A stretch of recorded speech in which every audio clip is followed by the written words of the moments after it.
Yo guys, kembali lagi.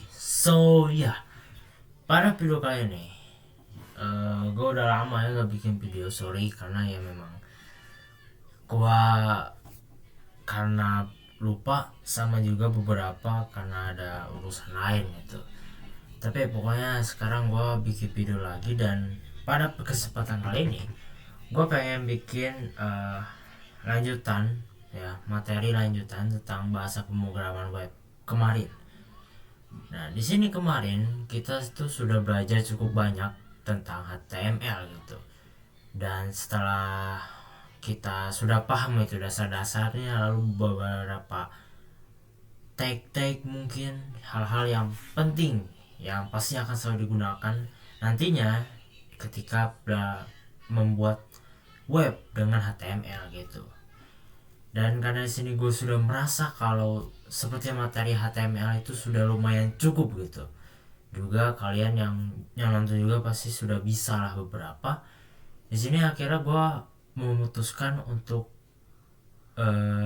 melanjutkan dari HTML ke bahasa lainnya. Dan bahasa pemrograman apa itu? Sekarang gue bakal ngebahas tentang bahasa pemrograman CSS. Jadi ya, bahasa pemrograman CSS ini itu simpelnya adalah bahasa pemrograman yang digunakan sebagai UI-nya lah, atau user interface-nya. Intinya buat ngedesain tampilan dari website yang kita buat. Kalau misalnya HTML itu adalah kerangka atau awal mula, seperti atau bisa bilang kayak sketsa dari suatu gambaran. Nah, CSS ini itu adalah pensil warnanya. Jadi dialah yang akan mewarnai sketsa-sketsa tersebut, menembalkan sketsa dan mewarnainya. Itulah CSS. Dan untuk sekarang materinya gue cuma bakal ngasih dikit doang, dimana gue bakal ngebahas tentang cara ngehubungin HTML ke CSS, dan juga ngebahas tentang class dan juga ID gitu. Oke, tanpa banyak basa-basi, kita langsung mulai aja ya. Oke. Pertama kita langsung ke bagaimana cara menyambungkan atau menghubungkan antara file HTML dan CSS. Jadi, untuk bisa menghubungkan HTML dengan CSS, kita bisa menggunakan tag link gitu. Dan tag link ini itu digunakan dan diletakkan pada bagian elemen head pada struktur HTML. Contohnya seperti ini. Nah, contohnya seperti yang di bawah ini bisa kita lihat, dimana kita menggunakan tag link, dan lalu di dalamnya ada ini, ada rel, style sheet, lalu type text CSS, lalu href style CSS gitu. Nah, atribut rel, style sheet, dan type text CSS merupakan deklarasi untuk menjelaskan bahwa file yang kita panggil atau hubungkan adalah file style sheet atau CSS. Dan pada atribut href digunakan untuk meletakkan lokasi dan nama file CSS yang ingin kita hubungkan. Jadi untuk bisa menghubungkan antara HTML dan CSS, kita perlu bikin dua file, yaitu file HTML dan juga file CSS. Dan lalu di dalam file HTML-nya, di bagian head-nya, kita masukin tag link, yang di dalam tag link tersebut dimasukkan atribut rel, style sheet, type text CSS, dan juga href, yang mana href itu digunakan untuk menghubungkan file CSS kita. Jadi kalau misalnya nama file CSS kita itu CSS1, nah kita tulis href-nya itu CSS1 gitu. Biar lebih gampang, kita langsung ke contohnya aja. Di sini gue udah ada codingannya, jadi gak usah nunggu lama lagi. Jadi sini gue udah bikin dua file CSS, dua file gitu, dimana yang pertama adalah file HTML dan yang kedua adalah file CSS. HTML gue kasih nama HTML biasa, dan lalu CSS gue kasih nama CSS. Nah, di sini seperti yang diberitahu tadi, dimana kita pertama akan masukin link. Kita bakal kasih tag link, lalu dimasukin rel style sheet, lalu type text CSS href, dan lalu nama filenya, lokasi yang ingin dihubungkannya. Karena di sini nama CSS-nya CSS biasa ya, nama filenya, jadi tulisnya seperti ini. Nah, di sini kalau misalnya kita gini dulu aja ya, awal-awal kayak gini, lalu kita klik F5, di sini nggak ada apa-apa gitu, karena kita memang belum mengisi apa-apa di bagian bodinya. Lalu di sini misalnya kita pengen masukin ini deh, heading 1, belajar HTML dengan CSS. Nah, di sini di bagian file CSS, seperti yang gue bilang tadi, CSS itu berguna untuk membuat, atau saya bilang memperindah lah tampilan dari website kita, seperti dari warna, bentuk font, alignmentnya, dan lainnya. Nah, disinilah HTML itu digunakan. Jadi misalnya seperti ini, misalnya kita pengen bikin tulisan yang heading 1 ini tuh berwarna biru, lalu menggunakan font tertentu dan juga posisinya di satu tempat. Itu caranya di CSS, dan lalu kita masukin tagnya. Karena sini kita pengen ngubah yang ada di elemen yang di dalam tag heading 1, kita di sini langsung tulis aja tag heading 1, lalu kurung kurawal, lalu diisi atribut yang di bawah gitu. Seperti ini, misalnya yang color blue, lalu font sans serif, lalu text align center. Color ya warna, font ya bentuk fontnya, lalu text align ya posisinya. Dan lalu kalau misalnya kita sudah seperti itu, lalu kita run,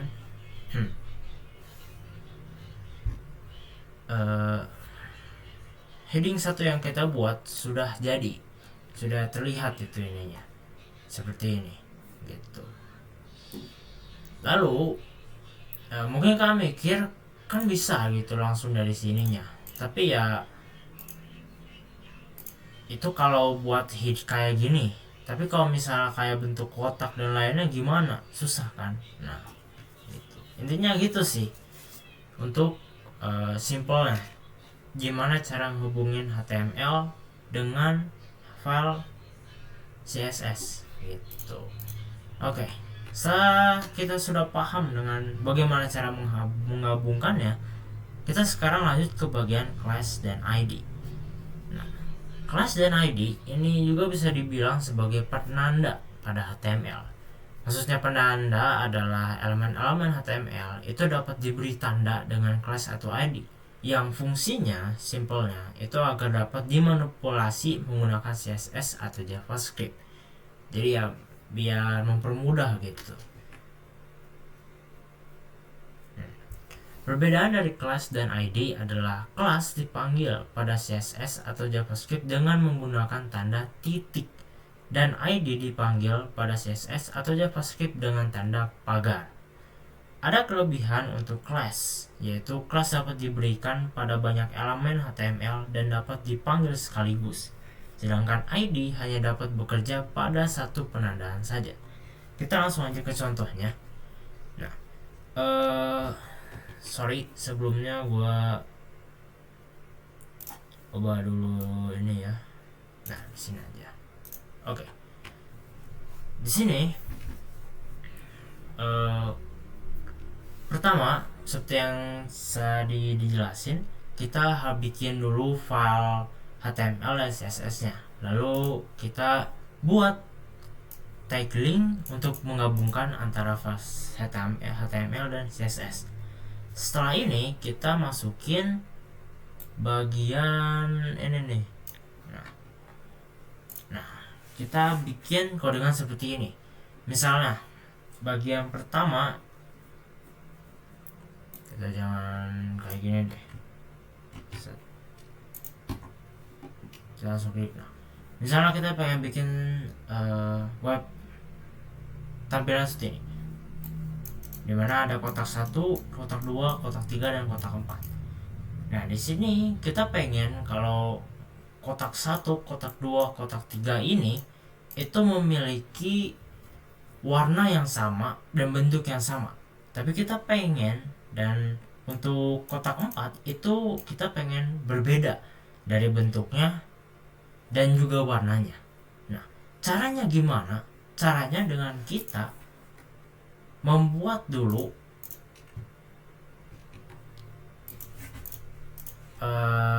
class, ya, div class dari kotak, dimana seperti bilang kalau class itu bisa digunakan untuk banyak elemen, sedangkan ID itu untuk satu elemen saja. Nah di sini karena kotak 1, kotak 2, kotak 3 itu sama ya dari warna dan bentuknya, jadi kita tulis class saja karena kan banyak itu. Nah sedangkan kotak 4 tuh pengen beda sendiri, jadi ya kita tulisnya pakai ID lalu kotak. Nah ini itu adalah namanya, ini atribut, dan value dari ID itu adalah kotak. Juga sama, atributnya class, value-nya kotak gitu. Nah lalu gimana cara menggunakan class dan ID ini? Caranya kita di CSS dan tulisannya seperti ini aja gitu. Di sini misalnya yang heading 1 kita pengen kasih warna orange seperti ini ya. Oke, sudah beres. Lalu di sini kita, karena tadi kita bilang karena kita pengen sebelumnya kan kita pengen kalau kotak 1, 2, 3 ini itu punya warna yang sama dan bentuk yang sama kan. Nah cara mudahnya biar kita nggak bikin, atau bisa bilang ngebentuk elemen kotak 1, 2, 3 tersebut satu-satu ya, kita bisa pakai CSS. Ingat, kelas itu pakai titik dan ID itu pakai tanda pagar. Jadi di sini dalam CSS-nya dalam buatnya seperti ini, dimana titik lalu kotak gitu. Dimana titik kotak ini tuh berarti menunjukkan elemen dari kotak 1, 2, 3 karena kan menggunakan class. Jadinya ke dalam CSS-nya itu menggunakan titik gitu. Dan titik kotak berarti 1, 2, 3 ini itu langsung kebuat gitu. Dan lalu sini kita bikin padding, width, lalu color, marginnya, dan backgroundnya gitu. Dan lalu untuk kotaknya yang nomor kotak 4 ya, karena pakai ID kita pakai tanda pagar, dimana tanda pagar untuk ID. Lalu kita bikin white, lalu color, background, paddingnya berbeda gitu. Dan ketika kita sudah beres bikin class ID-nya di HTML dan sudah kita manipulasi di CSS-nya, ketika kita run, langsung kotak 1, kotak 2, kotak 3 sama kan bentuknya dan warnanya juga sama. Sedangkan kotak 4 itu berbeda sendiri. Paham kan? Jadi ya simple lah gitulah untuk kotak 1, 2, 3, 4. Pokoknya tentang kelas dan ID seperti itu. Ya simpelnya gitu sih. Oke. Jadi ya itu adalah materi CSS kita pertama kali ini. Memang sebentar gitu. Ya mungkin sebenarnya sebentar ya materinya, cuman gue ngebahas agak lama, but it's okay. Intinya itu adalah video CSS kita pertama. Untuk selanjutnya gue bakal bahas CSS lagi gitu, karena kan sudah gue bilang HTML udah beres dan sekarang kita lanjut ke CSS. Dan nanti ketika CSS sudah beres kita lanjut lagi ke JavaScript atau PHP. Nanti gimana nanti aja. Oke, sepertinya sekian aja dari gua ya. Terima kasih atas perhatiannya dan semoga gua nggak lupa lagi buat bikin video karena ini udah kelewat deadline, tapi ya it's okay. Intinya gitu aja dari gua. Terima kasih dan sampai jumpa. Bye bye.